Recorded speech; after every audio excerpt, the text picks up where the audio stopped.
My daughter was diagnosed in 1995. OPACC didn't exist.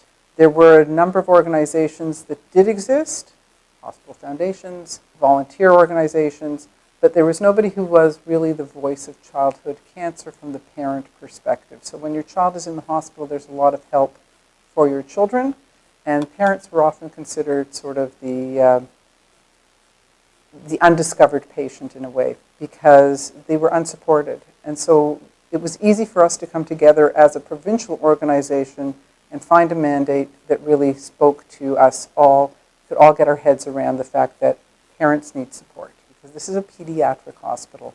And so it's children and only children that are looked after here. So we really recognized a need.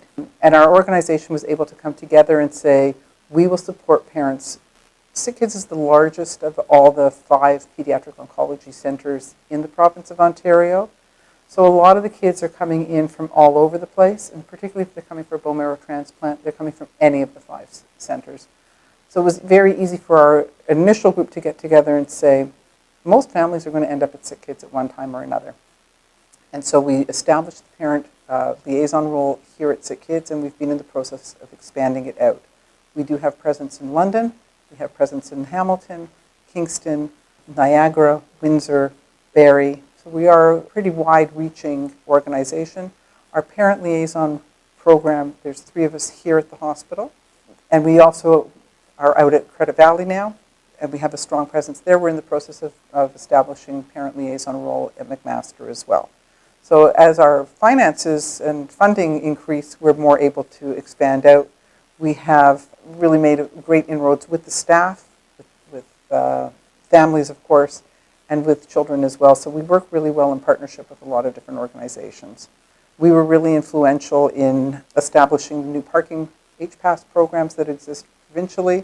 We saw a need here at the hospital, and then we were asked to sit on a provincial team where we worked on that. And so we've been able to influence things for all Ontarians, really, out of OPACC. Same with the critically ill compassionate care leave, that 46 weeks that parents are allowed to take. Started with us advocating for our families federally, saying parents shouldn't have to say my child is going to die to be able to take time off work. We do a lot of big A advocacy. The small A advocacy is really about helping a family be the best part of their child's medical care team. So how do you work well in a family-centered care setting where you are meant to be an important voice but often have a very small comfort level with authority and or the medical system. So we're there to help empower families. We're there to remind them that only they know their child outside of this setting in the way that they know their child to be. We know our children best. And that's what I found with my own daughter. We knew what her needs might be or might not be.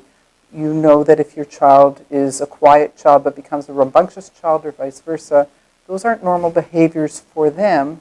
Nobody else knows that but you. And so you have a very valuable role to play.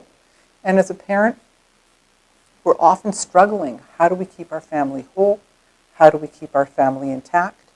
And as an organization, we're here to help families through that, whether it's through our one-on-one supports, whether it's through our community support groups, whether it's helping them find the resources in and outside of their community, in and outside of the hospital, to access those professionals. So sometimes it's about finding sibling support.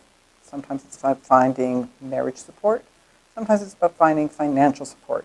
We have a lot of different ways that we help families.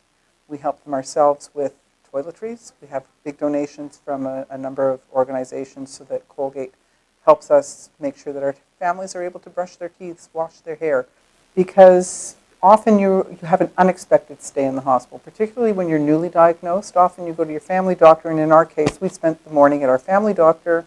By the afternoon said, you're going to Sick Kids.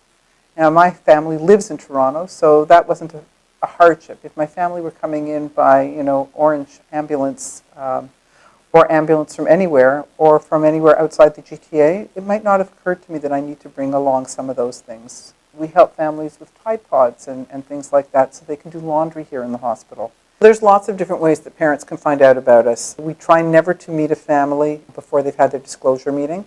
So when a family is an inpatient family, we rely on the unit staff to tell us that there's a family they would like us to meet.